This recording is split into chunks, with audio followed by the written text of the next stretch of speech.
Hey, this is Max. Welcome back to another CSR2 video. We have a new Supercar Science in the works. It'll start soon for all of us, and it comes with a nice Pagani Huayra R prize card. Now, how difficult is this going to be? I'm going to give you my quick take on this event, and then, what I think you'll be struggling with as part of the event. First things first, with any of these kind of events, the initial lock-in is going to be pretty broad and generally pretty easy. You're not going to have an issue picking a car.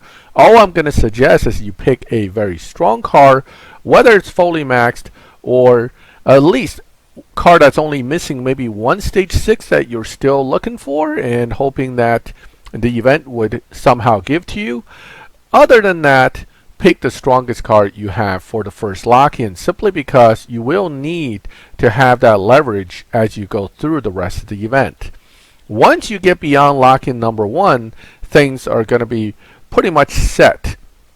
You have to use 4 cars in a row that individually can be placed into each lock-in, but is otherwise going to be those 4 and that's it. And that is the GT, the FA Tributo, the MC12 Stradale, and the Countach LPI 800-4, which is a brand new car. Out of these, the MC Stradale can be obtained from the related showdown here on the map, which also starts at the same time, and you have to get to basically a reasonable 1200, a 1300 trophy range to get it. This one has a lot of cars being used as possible cars, but really you're stuck between this guy, and I think this one's slightly faster, unless you already have MC12 or you bought the Countach and pay to have it or somehow have it maxed out.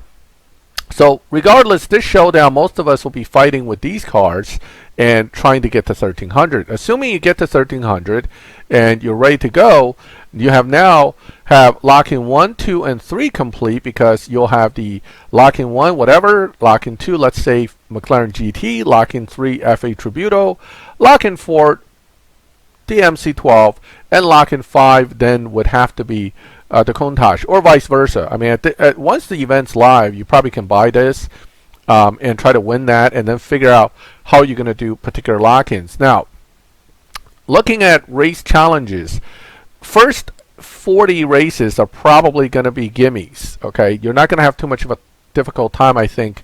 Even with race 36, race 38 speed traps, I'm not sure how bad they're going to be. Where you're really going to start having problems will be starting after race 50 lock-in, where you're trying to get the car at race 69. The race 65, 59 speed traps won't be easy, and possibly race 48 speed trap won't be easy either.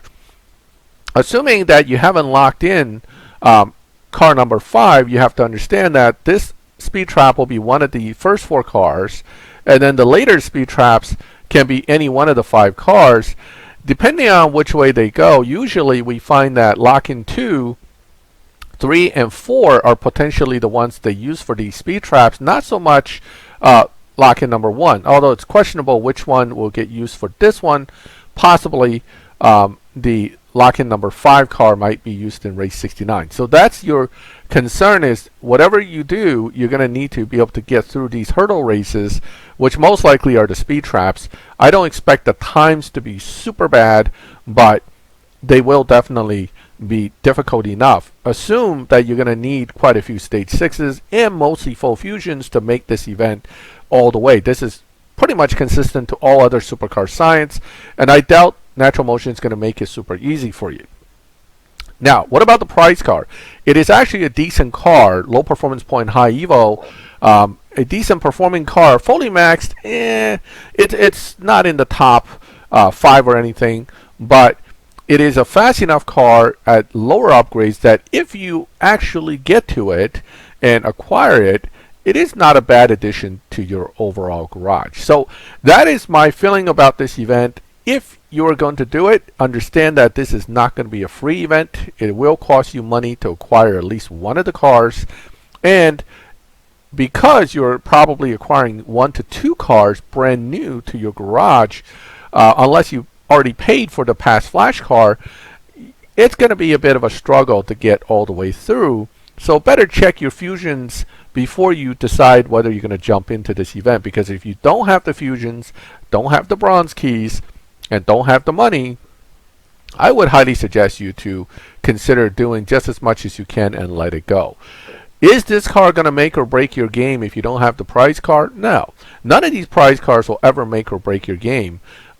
Some of them are really good and it's cool to have, and certainly this one's a decent car and might be a worthy addition to your garage, especially if you like racing in the slower lobbies rather than just the fully max lobby. Alright, so that kind of sums up this event in a quick summary, and my take on it again is it's a typical Supercar Science event, but has a decent prize car, but it won't be that easy. Good luck to everyone who's trying for it. Feel free to ask questions. If you have any comments or additional information, please feel free to share it. Like the video if you like it. Subscribe to my channel. You get notifications when I put up these videos. And as always, thank you for watching my videos. I'll catch you next time.